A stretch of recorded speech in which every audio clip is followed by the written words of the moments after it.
Well, I think, you know, so I'm going to think about this from a public health model. When you think about suicide prevention, you think about prevention, intervention with people who are suicidal, and then postvention with people who are left behind, loved ones who are left behind.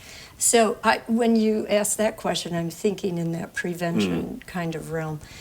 So in terms of prevention, I just think teaching people how to manage their way through very challenging circumstances, I think, is one of the things that pastors do from the pulpit. You know, this idea of the Christian hope is not a small thing. This is a really big thing. This is something really important.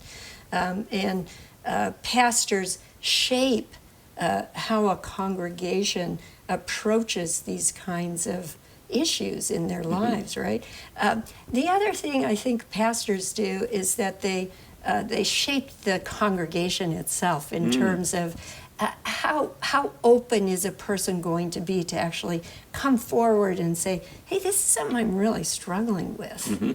And so pastors have so much. So by communicating vulnerability from the pulpit, you can actually set the tone for the congregation that we're a people who is vulnerable with each other. And willing to talk about this in the moment, not 6 months later when, okay, now I feel better.